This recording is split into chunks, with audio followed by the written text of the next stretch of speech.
Welcome, everybody, to the Nhl Dfs Strategy Show. I am your host, Michael Clifford, and yes, I am not Jake Harry. I'm your host for today. Jake's taking a little bit of a day off, even though he's still doing a lot of work behind the scenes. But today, joining me is the Malkin to my Crosby, the Stamkos to my Kucherov, the Draisaitl to my McDavid, Joshua Harris. Josh, how are we doing today? I don't know if I'm that good, but you're putting me up on a pedestal. I came through the other night, but I hopefully I have the good picks today. But I'm doing pretty good. Not as good as last night's slate. I did terrible, but hopefully we'll get some good picks in.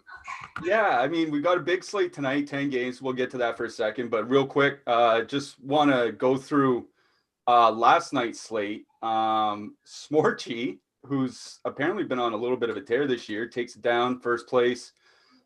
He went with the Toronto Onslaught, and it worked out because there's only 2 games, and in the other game, 4 of the 5 goals came from the bottom 6. So his Tavares and Hyman and Mikheyev and Muzzin and all those guys came through for him in a big way. It seems like the PP2 stack was not popular because, you know, there's only 2 games, so just about everybody will be popular. But it seemed like there's a lot of Toronto PP2 last night, which kind of surprised me. But I guess on such a small slate, there's only so many places to go, right? Yeah, and for the first time in like 3 years, Soup lifted the puck and it went in the net. Yeah, exactly. Ilya Mikheyev is a guy that we talk about a lot in our premium Slack, probably way more than we should for a third, fourth liner. But he's just an interesting player because of his shot rates last year. Fell off this year, can't score. Finally got on the goals in the goal column last night, so that was nice to see. But yeah, tough night, I think, for a lot of people, just because the scoring was so sparse. Like I said, so many third and fourth liners scoring. Montreal didn't do a whole lot, so you really needed those Toronto players, Jake, Muzzin especially. While you guys are here, if you could hit us with a like and subscribe. We are growing the channel. We're starting to hit our subscriber bonuses that we're trying to get to. The likes help us in the algorithm and try to drive the popularity of the show. So if you like it, please like and subscribe. And don't forget to hit that notification button, that little bell, to make sure that you know whenever we're going on the air. Let's just jump in right into tonight's slate because we got 10 games going. So we got a lot of ground to cover. Let's go with game number 1 right away. We have the Pittsburgh Penguins with a 2.7 goal total going into New York to face the Islanders, and they're sitting. They opened with a 2.8. Both implied goal totals have stayed pretty steady throughout the day, as has the money line. So there's not a lot of movement anywhere. Evgeny Malkin looks like he's going to be a game time decision. He left practice yesterday with an eye injury. They didn't really expand on it a whole lot, but when I hear like eye problem or eye issue or whatever, it makes me nervous. They say game time decision. I'm assuming I'm not playing him. I'm assuming he's out for tonight. Anthony Beauvillier, he's still out for the Islanders. You know, this is a fairly low total, only 5.5. But looks like it's shaping up to be an even game, at least by Vegas. So what do you like? Which side do you like here? Do you like both sides? Where are you going? I mean, I play one lineup. So for me in one lineup, this game's probably a pass. But in MME, there's some appeal here. Specifically, the Islanders' second line, even though Michael Del Cole is on it. I was hoping they'd move up Wahlstrom, but I guess they like the JG Pedro-Wahlstrom pairing. But so this game's in New York. But Barzal is probably going to go up against the Crosby line. And we talked about it a little bit yesterday that what's best for the team is not always best for fantasy.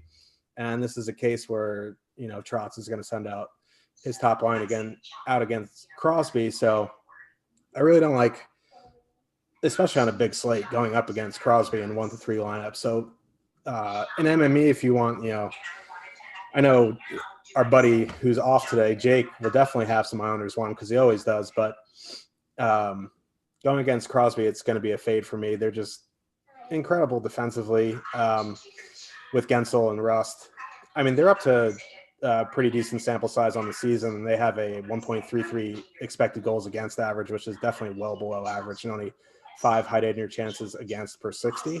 So for me, even if Malkin's in, my target's going to be the Islanders' second line. Malkin hasn't been good this season. That line has not been good defensively. I like Brock Nelson with Eberle. Eberle is a really good play driver. Michael Dal Cole doesn't really do much for me, but he's min-priced. So he doesn't really hamper you down. If he happens to donk an assist, then he already hit value. So for me in this game, from MME standpoint, it's going to be New York Islanders 2, then some Pitt 1, and I'd sprinkle in some Islanders top line, and maybe have a little bit of the Islanders third line if I needed a really cheap line. But there aren't very many expensive lines on the slate where you need that much savings. Yeah, I agree with you on Islanders 3. That'd be a line that I'd have interest in, maybe on a smaller slate or with more big spots, but you pretty much only need them if you're playing Edmonton power play. And there are other spots that you can go. So I'm with you on that. I'm with you on the Islanders 2 as well. I'm not playing Islanders 1 for the same reasons. I don't want to go into that pit meat grinder right up against Crosby. Everly moving off that line, I think, hurts a lot. Like you said, he's a good play driver, and that's what makes, I think, Brock Nelson a better play. And like you said, they're going to be matched up against the depth of Pittsburgh, and that's even better. So I'm pretty much on board with you. I've tamped down my Pittsburgh a little bit. I was getting about 20 to 25%, Pittsburgh power play, Pittsburgh 1. I play 20 lineups, so that'd be like 4 or 5 of my lineups. I've got that down to about 3 lineups. The reason for that is the Islanders just don't take a lot of penalties. I think they're 28th in the league in power play opportunities given to the opponent. And Pittsburgh's power play hasn't been very good. So it's just kind of a bad matchup for them on the power play. So that's kind of keeping me muted on Pittsburgh. Like I said, at the start of the day, I had about 20, 25%. That's down to about 15%, but I'm still going to play them. I'm still going to have some Islanders too. In my more expensive stacks, like Edmonton or Tampa Bay later on. One player I want to mention is on the blue line, and that's Pierre-Olivier Joseph. He's looked really, really good for the Penguins so far. He's only played a handful of games for him, but he's gotten some secondary power play time. His price has come up, but he's still very reasonable at 3,600. And, we're always looking for pivots from Chris Letang because it seems like Chris Letang almost never comes through for us. So if you want to get save a little bit of money off Letang, I don't mind using Pierre-Olivier Joseph either. And I have interest in Casey DeSmith tonight. I think, like I said on the last show when I was on with Pittsburgh, that Tristan Jarry is a horrible goalie, and then he went and he sucked. Like Casey DeSmith, like he only has 25 or 26 games in the NHL, but they've been really good. Like if you look like goal saves above, like not just the traditional numbers, but like the underlying metrics, like goal save above average, high danger save percentage, like those metrics have been good in a small sample. So I think it's worth the risk to, get some Jarry. He won't be popular tonight, so I am going to get some Jarry in there. That's probably where I sit on this game. I'm with you. Islanders 2, Pitt 1, Pitt power play type of stack. And I'm also in on Casey DeSmith. Anything else from here? Like Dobson and Pullock are both running the top power play for the Islanders, but those 3-4-2 defenseman power plays don't do a whole lot for me. No, especially with the second line has 2 players on power play too, I believe. So if anyone, it would be Dobson for power play 1, but who is it? Is it Nick Leddy running power play 2? Yeah, I mean, I guess it would have to be if Dobson and Pullock are both on the top, right? Yeah, so I mean, like if you're I don't know if you can stomach clicking in Nick Leddy, but if you're using Islanders second line, it would make some sense to use Leddy for the power play 2 correlation. And then with Letang, it's hilarious because like the former Rutherford had a trade, and then the ownership nixed it, and now they have Brian Burke. So who really is getting the last laugh? Yeah, exactly. So yeah, I'm with you there. Probably Dobson over Pullock. I'm not going to Nick Leddy. Like I understand. People want to use him. I'm not putting him in my lineups. So that's probably it for that game. We'll move it along. We're going to get to the next one. Probably should be more interest in this one. I'm assuming we have Tampa Bay with a 3.4 implied goal total going into Florida, them sitting with a 2.7 implied goal total. Tampa Bay has come up a little bit during the day, but not much. There really isn't a whole lot to talk about here with regards to line movement. When I look at the Florida Panthers and I look at what they've done so far this season, to me, they look like a one-line team. They look like Barkov, Verhaeghe, and Duclair are doing a ton of heavy lifting. They look like they've had a hot power play, and the rest has been pretty bad. That's kind of my read on the team, and because of that reason, I have a lot of interest in the Tampa depth, more so than the Tampa top line. What do you think of this game? Are you attacking the top lines in your one lineup? If you're MMEing, like what would your mix be here? Well, so the one thing Tampa Bay one is one of those elite lines. Like we talk about, like the Boston ones, the Colorado ones. Like even if you aren't super high in Palat, like that line is an elite line. They're fully correlated on power play one. And then they were low owned last night and they broke out. Like, I mean, the last couple goals were just ridiculous. It was like 4-1 with like 3 minutes left and they just potted two. But like, this is a line that can go off at any time. It does give me a little bit of trepidation going up against the top line because it seems like if anything's going to work in the Panthers, like they really want to make this top line work with Barkov, Verhaeghe, and Duclair.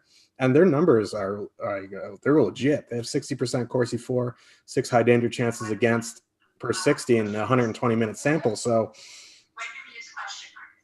as a 1 to 3 lineup type of deal, I probably am in a spot where I would want fade the top line here. But in MME, I understand if you want exposure to one of these, to that top line, just because they are an elite line. So for me, on the Tampa side, if that Wenberg line is going to go up against like the Gord and the Cirelli lines, I want some exposure to that. I mean, I'm a big Tampa 3 guy. They're super cheap again. They're what, 66, 9,300. I don't know if you need to get there on this slate again, but like I prefer to the third line to the second line. I'm not a huge second line person. I don't really like Tyler Johnson. Kallor gets power play time, top power play time. And if you want to do that, you can. So like I was toying around with like a Cirelli, Johnson, Gord, Sergachev 4-man just for the power play 2 correlation. I know they don't see a ton of ice time together. The second power play unit doesn't see much time on the ice, but like if you want to get a little contrarian in a game where the top line may see some ownership, I think you can do that. And then on the Florida side, like I said last game, this is like a power play stack or bust for me. It's a Barkov, Huberdeau, Hornquist stack. I don't really want to go up against the point line, even though they haven't been great defensively. They're maybe league average at best, but they're Verhaeghe and Duclair not on the top power play really takes me off that top line, and I really just want to get exposure to the power play. Yeah, I'm with you on Tampa 3. That price is insane. Like they are in a lot of my Edmonton power play stacks. We'll talk about Edmonton a little bit later. Like you said, they should be matched up against that Florida second line, pardon me. And that Florida second line's just been bad defensively this year. And that Tampa second line with Kallor, Cirelli, and Johnson, you're right. They haven't been super good this year, but I did write up Kallor in my power plays article this morning. Like you said, he's on the top power play unit. His price has come down to an even 4K.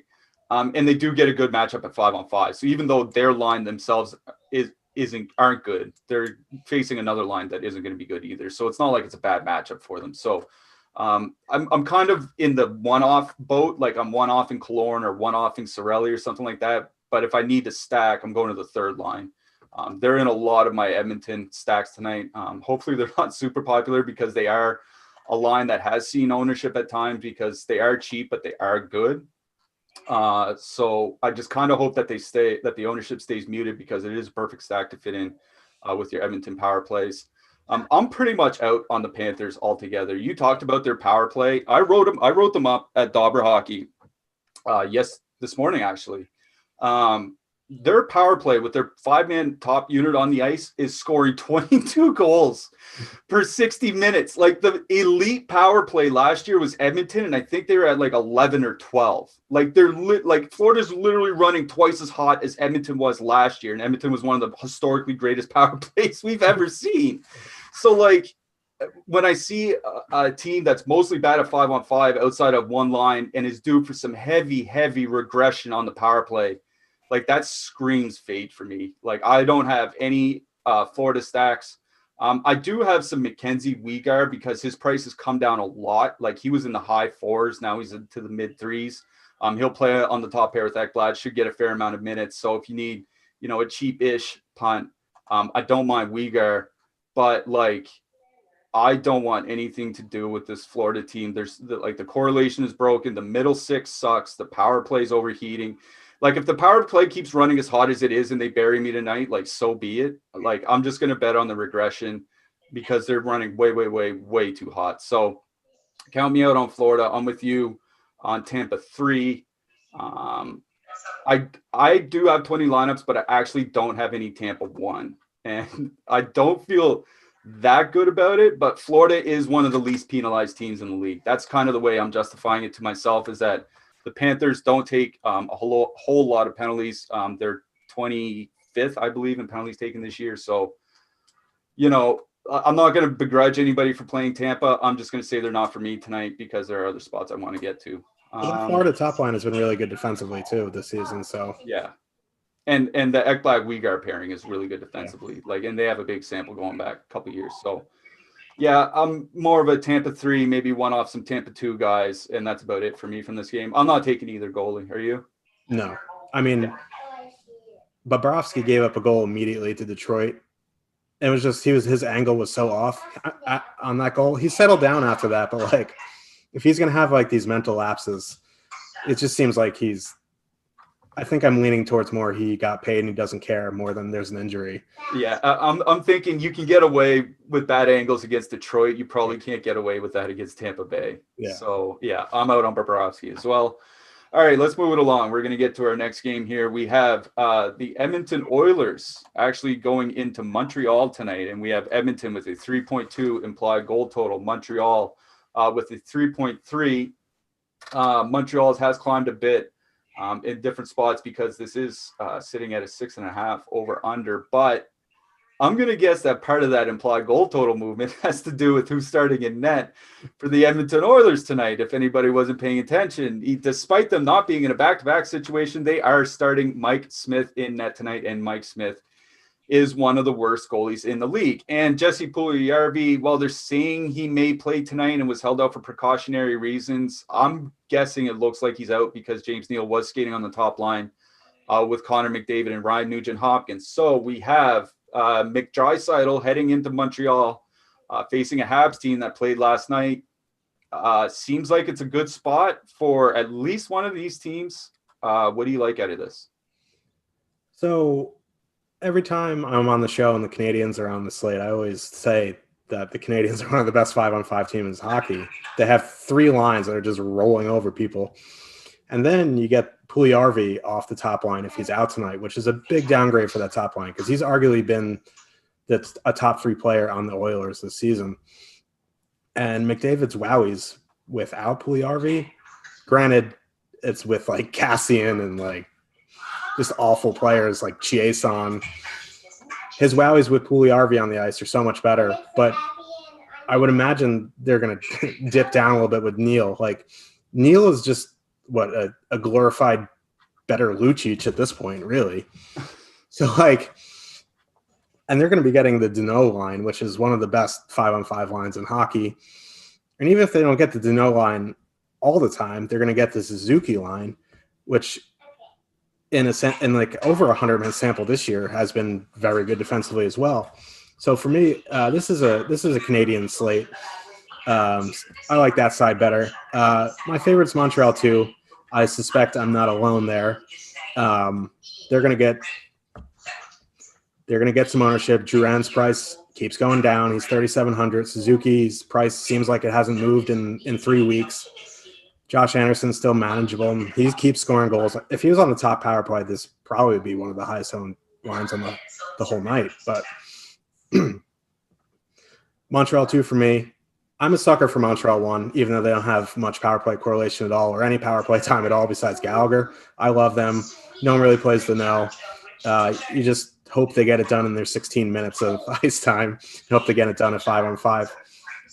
Tyler Toffoli on the third line, 7,300. That's a bit wild, but if you're power play stacking Montreal, you got to put them in there. And then I'm never going to fault you for playing an Edmonton 1 line in MME with fully correlated on power play 1. But if I had to go for a 5-on-5 line, it'd probably be the second line. I like the Draisaitl Yamamoto combo. I'm fading the Oilers tonight and just hoping that Montreal can shut them down 5-on-5 and they don't take many penalties. They did take a lot of penalties against the Canucks. So if they can stay out of the box, they should win this game. Yeah, that's the one thing that I would mention here is Montreal leads the league in time shorthanded this year. So if they give up 5 power plays to McDavid and Draisaitl, they might be in tough. I want to mention this. This just came across, and this is not good news. Edmonton and Montreal has been delayed by an hour tonight because a player from Edmonton has entered COVID protocols, and they're waiting for tests to return from the rest of the players. It's got to be Puljujärvi. What's that? Got to be Puljujärvi. Yeah, it could be Puljujärvi because he was off the ice today. He wasn't at practice. We were wondering why he wasn't there. They said it was precautionary reasons. Like this would probably fall under precautionary reasons. Abundance of. It'll be interesting to see what DraftKings does here because sometimes they do push the lock by an hour if a game gets delayed or something like that. And we're going to need that hour because this is a game that obviously has a lot of interest. Like you said, it's a good spot for Montreal, and then Connor McDavid, Leon Draisaitl will always carry ownership. So, we just don't have any more information right now. Wish we did. There's not a lot that we can pass along to you.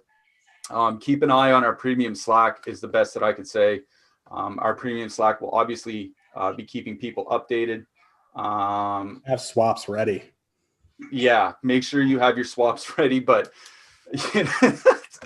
I don't want to laugh at this, but I'm just picturing somebody swapping from Edmonton power play to Vegas 1 and then Vegas having their game canceled too. So I'm going to leave my Edmonton stacks in. If those blow up in my face, I'm going to have to just kind of choke on it. Like there are spots that you can go, elsewhere later in the slate because, Montreal is an early game. So that, there are places you can go later. You can go to Winnipeg. You can go to Dallas. You can go to Vancouver, San Jose. Like, obviously, there are spots you can go. We just need to know in time, like before lock, whether or not this game is going to be canceled. So best I can say is pay attention to all your news outlets, news sources.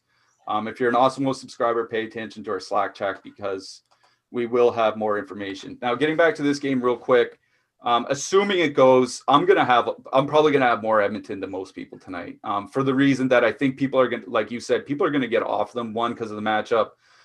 2, because it is just a 10-game slate, right? And I always take the view that there are some lines that are matchup proof. Like you brought up Tampa 1 and Boston 1, like Edmonton 1 falls into that box for me, or Edmonton power play at least. So I'm going to have a fair amount of Edmonton 1, or Edmonton power play stack, I should say. I'm with you on Montreal 2. I do like them a lot here tonight. I think they're going to have their way with that Edmonton second line.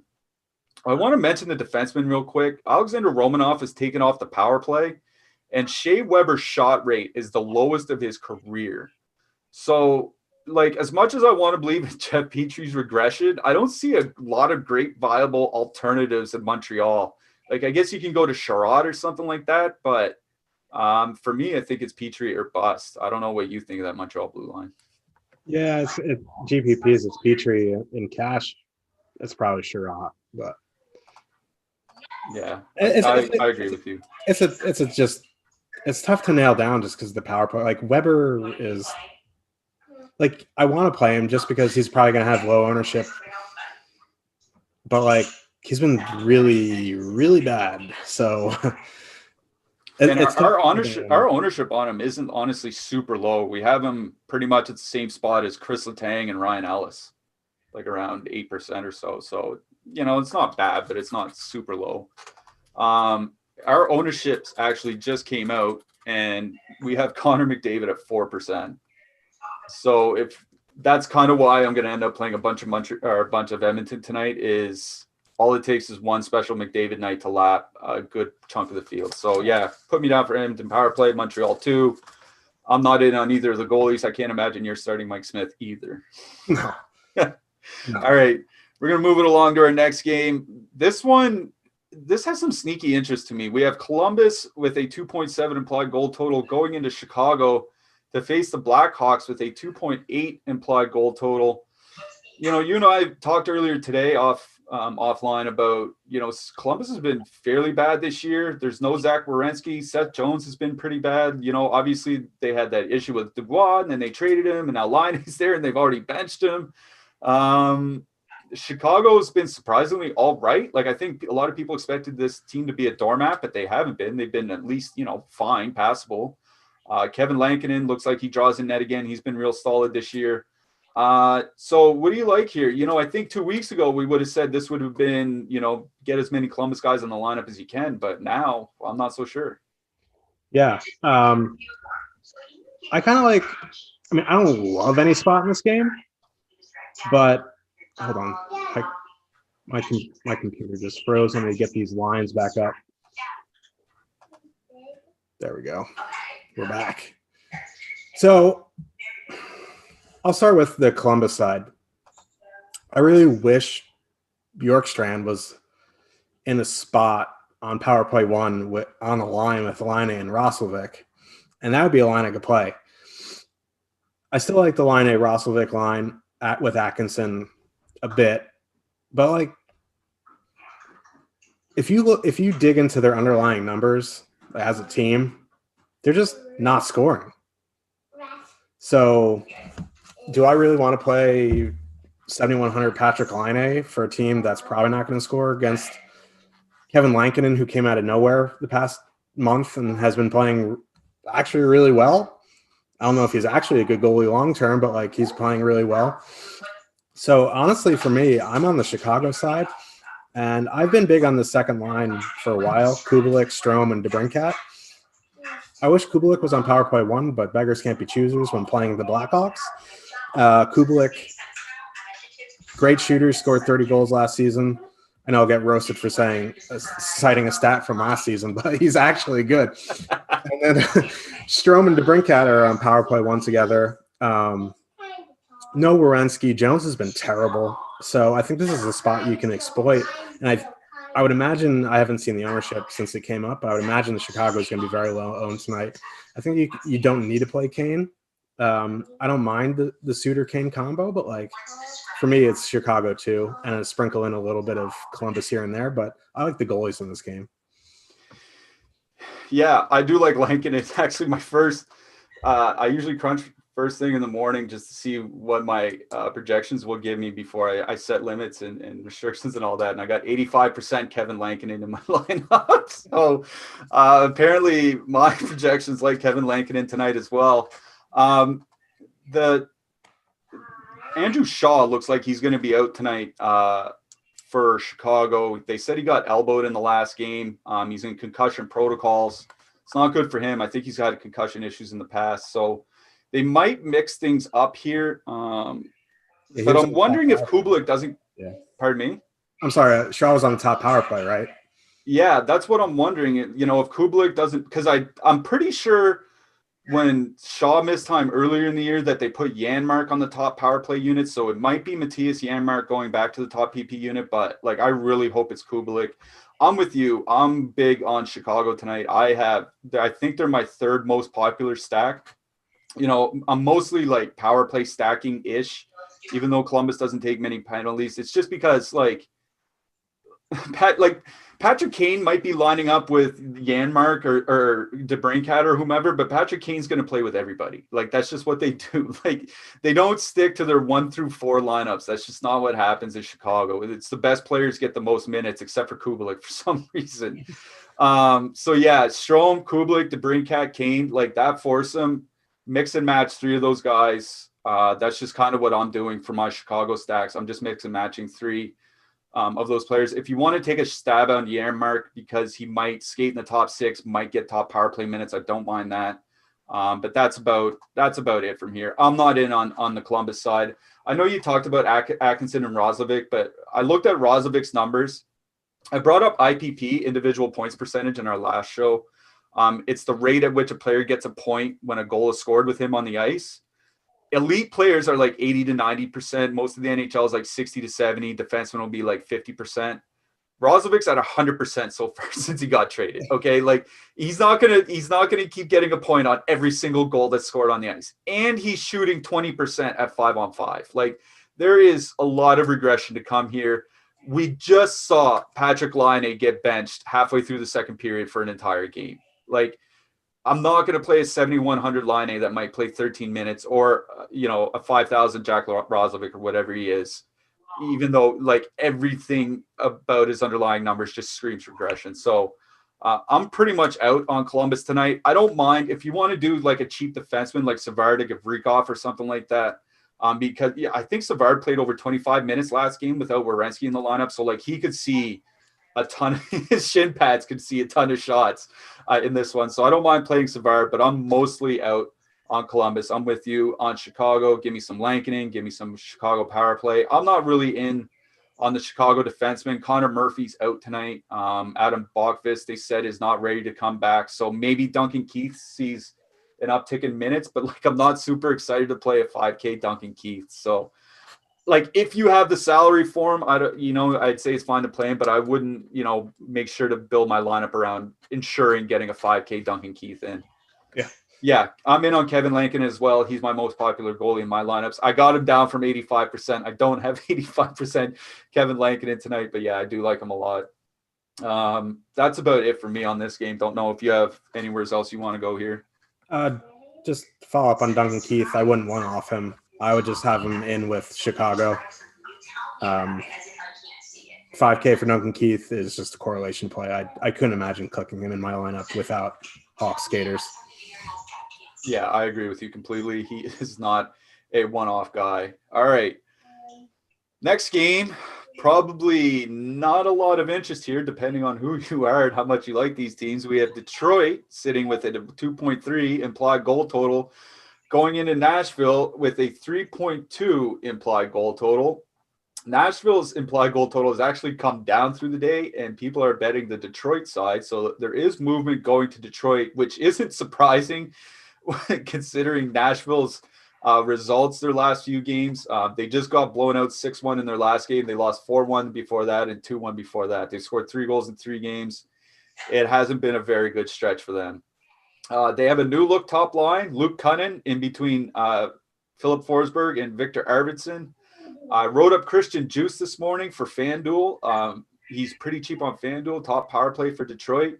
But honestly, I don't see a lot here that I like outside of Roman Josi and maybe Roman Ellis or maybe Thomas Greiss in net. Are you going to talk me into one of these lines here, Josh? No. just like, okay, I have no stats to back this up, but I'm going to throw this out there. I like these. UC Saros is an undersized goalie per today's NHL, right? Right. So when his positioning is a little bit off, he gets absolutely lit up. And he's either awful or he's amazing. And he's going through one of these awful stretches. And I wish this game was not against the Jeff Glasshill coach team. So like I could use skaters against him. But these lines are just, for Glasshill, are just unusable. Like if you want to do like a Larkin Zadina Jews power play stack, that's fine. But like this game as a whole just screams fade for me. Like Josi, yes, always yes on Josi. Like we were talking before the show went live on the Nashville power play unit, and it's just disgusting. Like they have good players, but they don't play them together. So these two teams mix up their lines. Their power play units are a mess. They're both bad. I'm trying to think of things that I want from this game, and it's just really just defensemen. Yeah. Yeah, I'm with you. I have quite a bit of Roman Josi tonight. I don't think I'm going to be the only one. I wrote up Ryan Ellis because I do think he makes a nice little differentiation play away from Josi. He's much cheaper.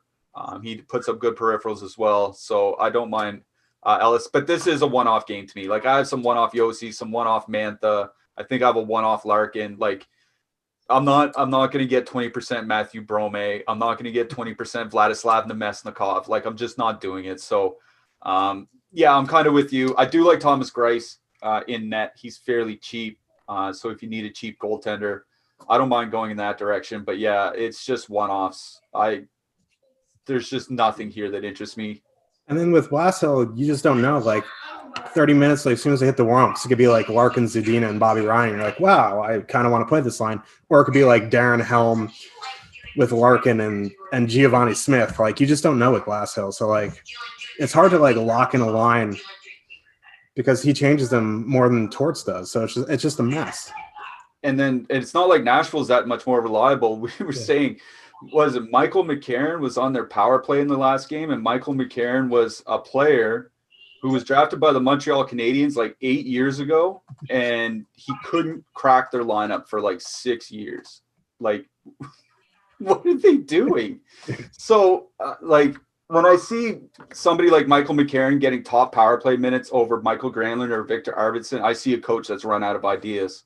So, yeah, I'm with you. One-offs, Yossi, Ellis, Mantha, Larkin, Juice on FanDuel because he's cheap, not on DK.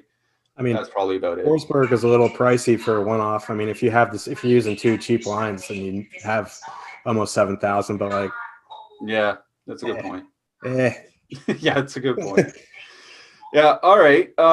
This weekend we have a pretty big race coming up. This weekend we have the Daytona 500 coming up. Are you a big race guy, Josh?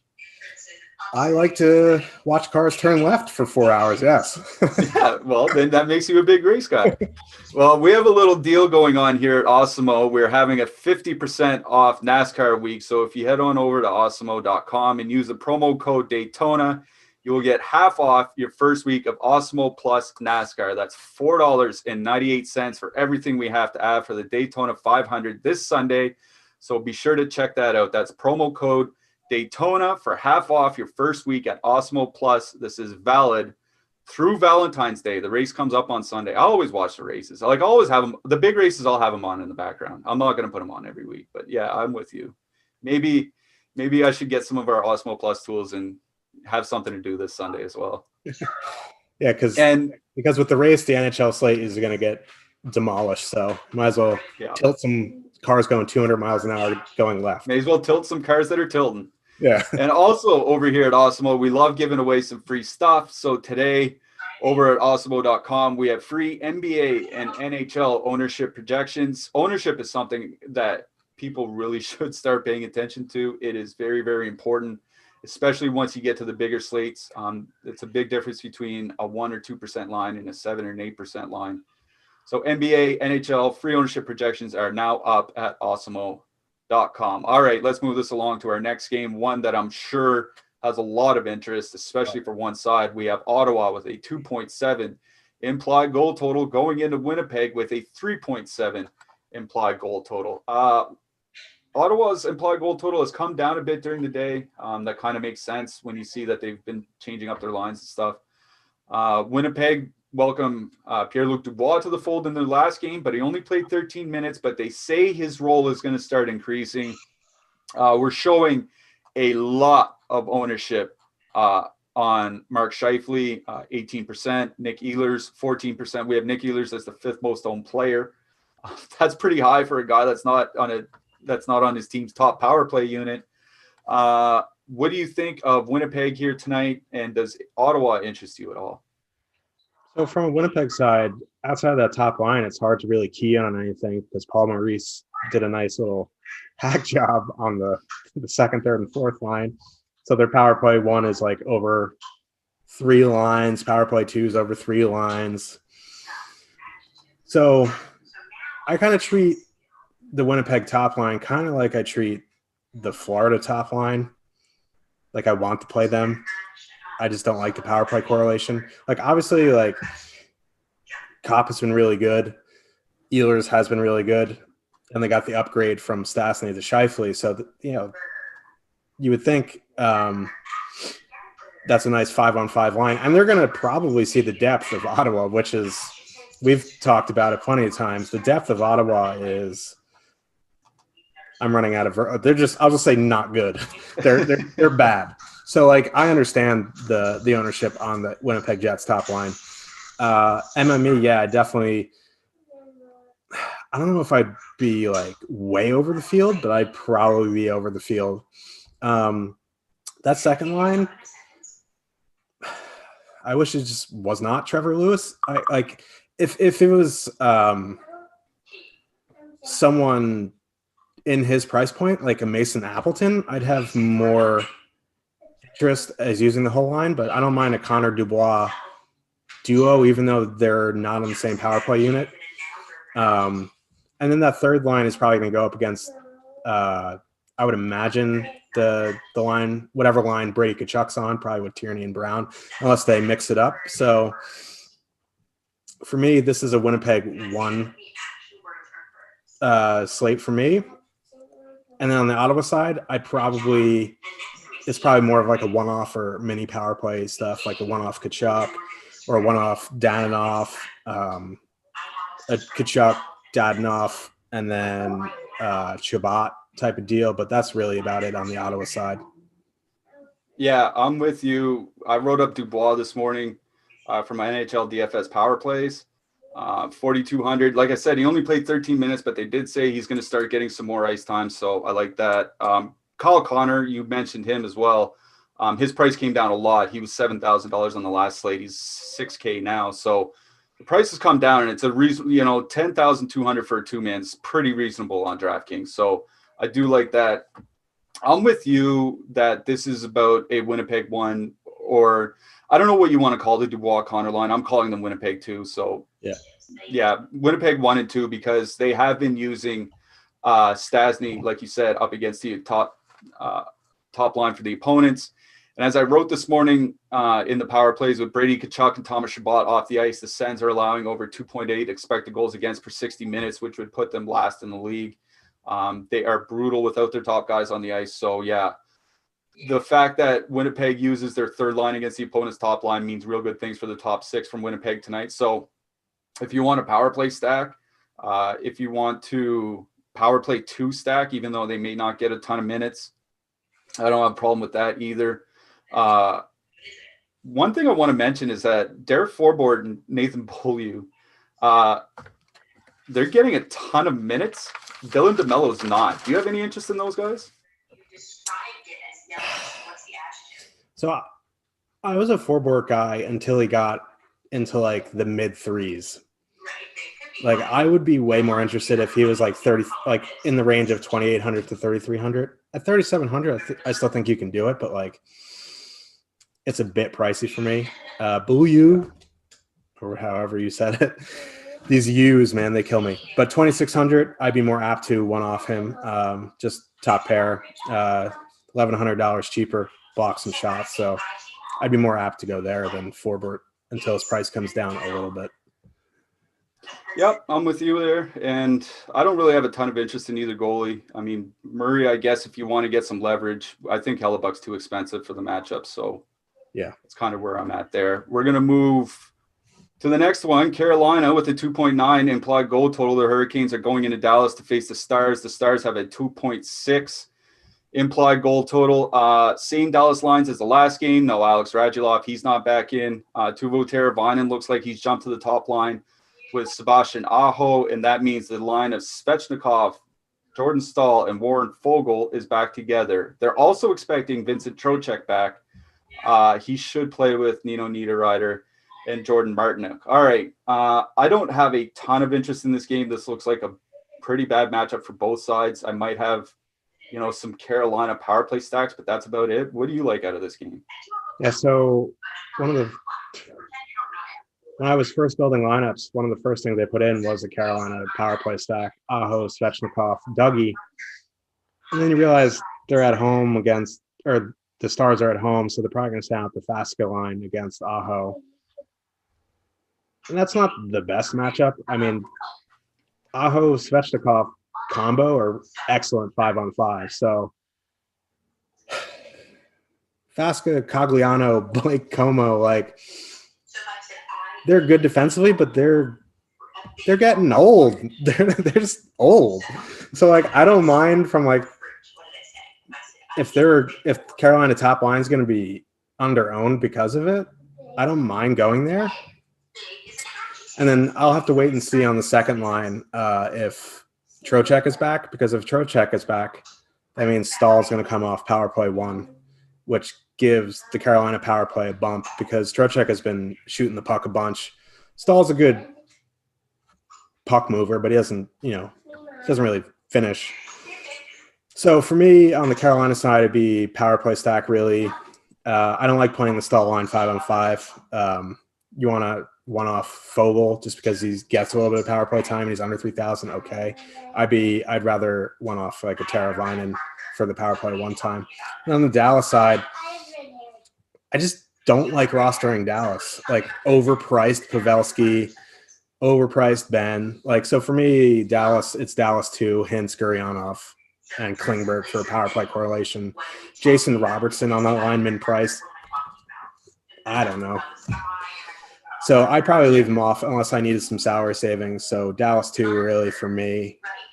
In MME, I'd have a little bit, but as a whole in this game, as an MME, I'd probably be under the field on most of this game. Yeah, I have no Dallas. I'm not paying almost $20K for Pavelski, Bennett, Klingberg going up against Carolina. That's just way too expensive for me. And then I don't think it's just not a good matchup for the Hintz line either. So I'm pretty out on Dallas altogether. I wrote up Brock McGinn in my Awesemo power plays. He's on the top line. He's been playing 18 minutes of late. He's not bad for a punt.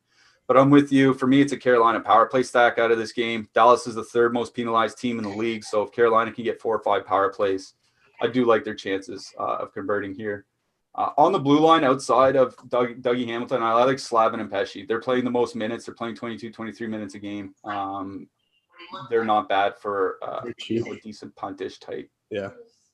And I also like Hudobin in that, just because Carolina is one of the biggest shot volume teams in the league. Maybe Hudobin can get us that save bonus. Yeah, that's one of the jokes we always have with Carolina. Come for the expected goals, stay for 0 goals. So. Yeah, exactly.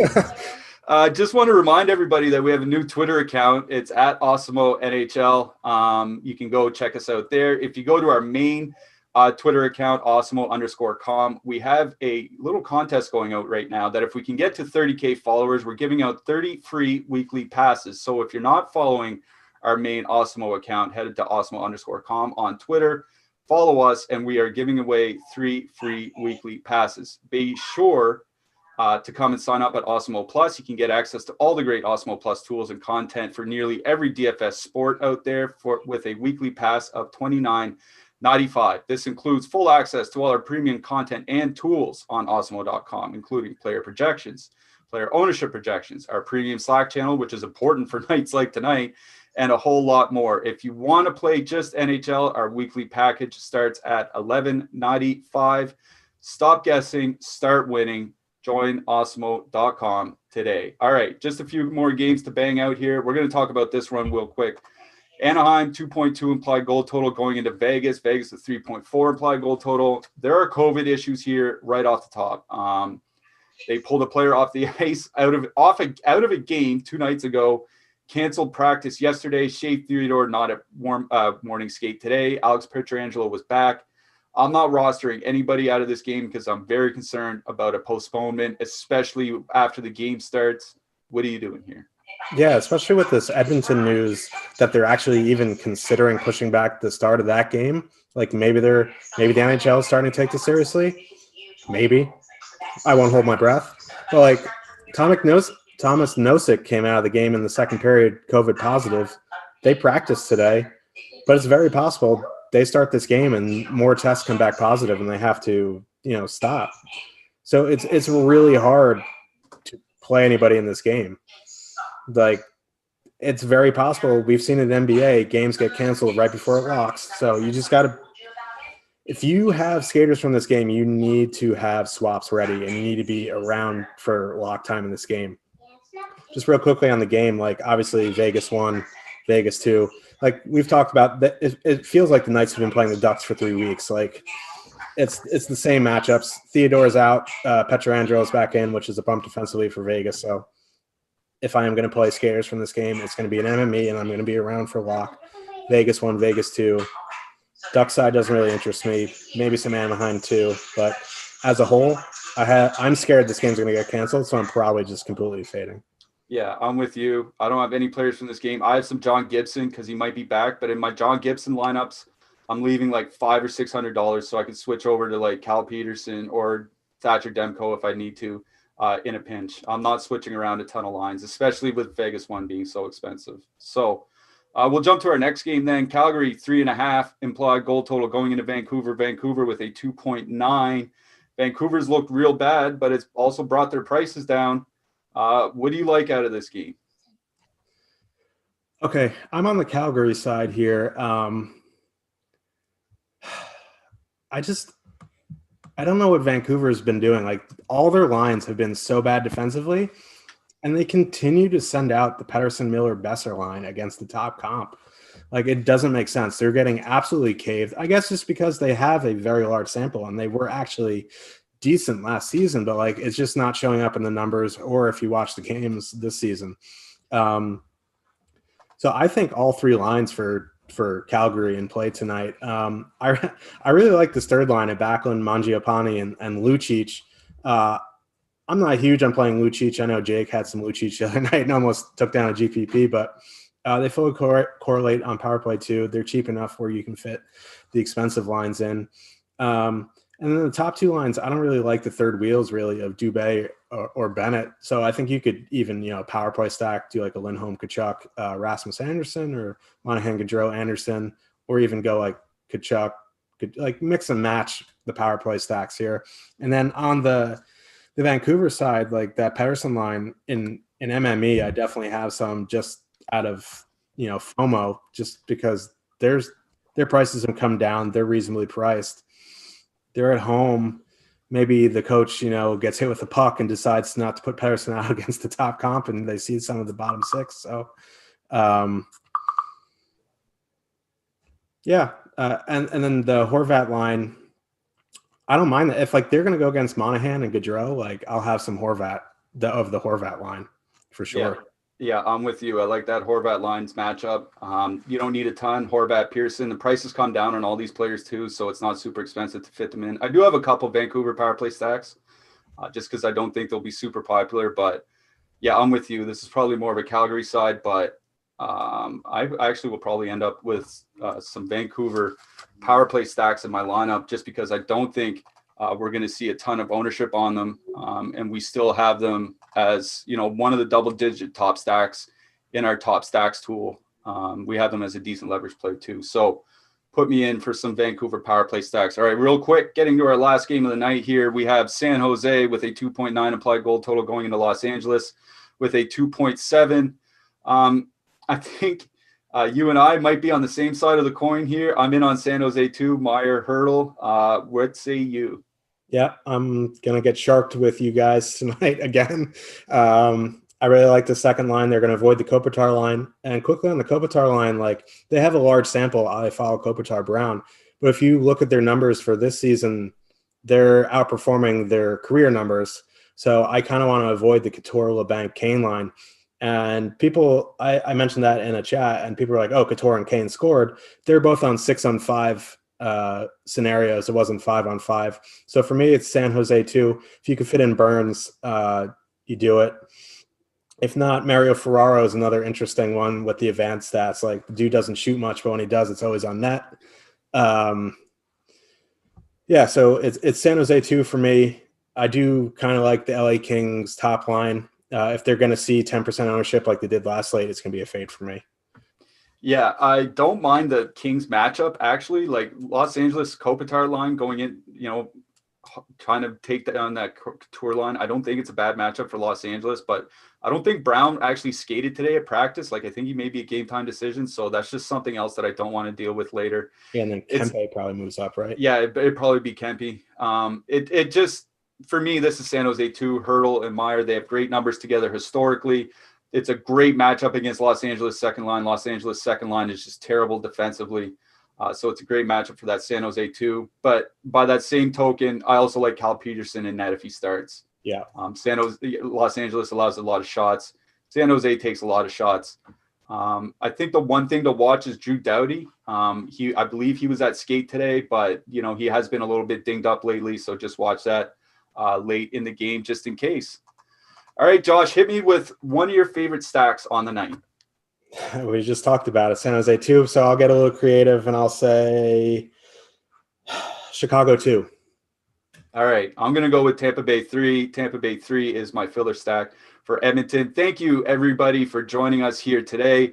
Please remember to subscribe and hit us with that thumbs up on your way out. Don't forget to hit the notification button if you want to get your notifications whenever we go and hit the air, because sometimes we do change times from day to day.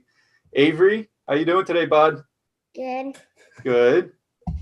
That's Josh's little man, Avery. Thank you again so much, everyone. Subscribe to our podcast in case you missed anything for any sport, and good luck tonight, everybody. Good luck.